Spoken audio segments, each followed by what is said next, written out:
बिस्मिल्लाहिर्रहमानिर्रहीम। अस्सलाम वालेकुम फ्रेंड्स, मैं हूं सलमान सारी। आज मैं अपने किचन में बना रही हूं दाल गोश्त। तो जिसके लिए मैंने 4 से 5 घंटों से चने की दाल को भिगो के रखा हुआ है। 1 kg है मेरे पास चने की दाल, ½ kg गोश्त, टमाटर, सब्ज़ मिर्च, प्याज, दही, अदरक लहसुन का पेस्ट, सब्ज़ धनिया और ये छोटी बड़ी इलायची और दालचीनी, और ये सारे मसाले जो हम आज अपने दाल गोश्त में डालेंगे। तो बहुत सिंपल सी रेसिपी है इससे बनाना। तो चलें स्टार्ट करते हैं हम बनाना आज की हमारी रेसिपी। तो उसके लिए सबसे पहले हम प्रेशर को रखेंगे चूल्हे के ऊपर। तो इसमें डालेंगे हम थोड़ा सा ऑयल। ऑयल को हम होने देंगे गरम। जब ऑयल थोड़ा सा गरम हो जाए तो हम इसमें डाल देंगे प्याज जो हमने काट के रखे हुए हैं। थोड़ा सा प्याज के पकने के बाद इसमें हम डाल देंगे अदरक लहसुन का पेस्ट। तो अब हम इस सब को अच्छे से फ्राई करेंगे ताकि कि अदरक लहसुन की स्मेल ना आए। ये देखें काफ़ी पक चुका है। तो अब हम इसमें डालेंगे रेड मिर्च और हम डालेंगे इसमें नमक,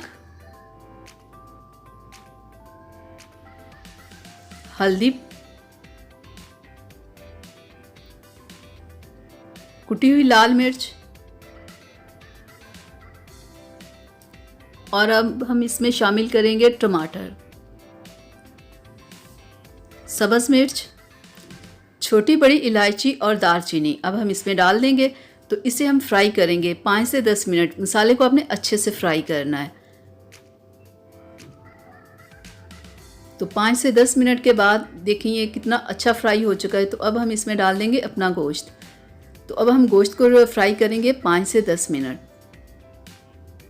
गोश्त को अच्छे से फ्राई करना बहुत ज़रूरी होता है, सालन का टेस्ट तभी बनता है। तो देखें 5 से 10 मिनट हो गए। तो अब हम इसमें शामिल करेंगे दही।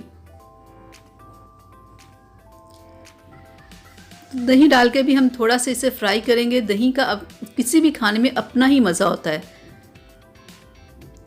5 से 10 मिनट इसे पकाना है आपने, ताकि कि दही का जो पानी होता है दही सारी खुश्क हो जाए। ये देखिए काफ़ी पक चुका है। तो अब हम इसमें डाल देंगे अपनी दाल जो हमने भिगो के रखी हुई थी।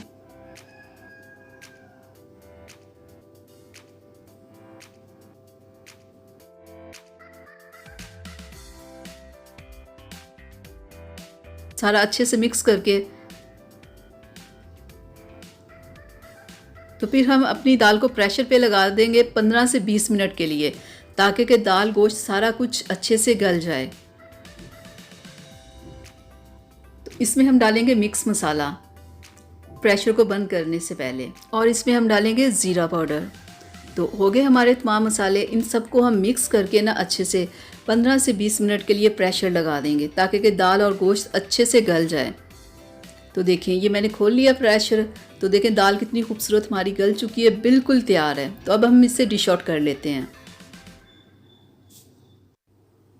तो जो चीज़ें मैंने सामान काट के रखा होता है, सब्ज़ धनिया और अदरक वगैरह, ये सारी चीज़ें हम ऊपर डाल देंगे खूबसूरती के लिए, खाने की लुक को ज़बरदस्त बनाने के लिए। तो मैं उम्मीद करती हूँ कि मेरी आज की वीडियो आप लोगों को अच्छी लगी होगी। तो प्लीज़ अगर अच्छी लगी है तो मेरी वीडियो को लाइक कीजिएगा, चैनल को सब्सक्राइब कीजिएगा, ताकि कि मैं ऐसी वीडियोस आप लोगों के लिए लाती रहूं। तो इजाज़त दीजिए, मिलते हैं अगली वीडियो में। तब तक के लिए अपना बहुत सारा ख्याल रखिएगा, मुझे अपनी दुआओं में याद रखिएगा। अल्लाह हाफिज़।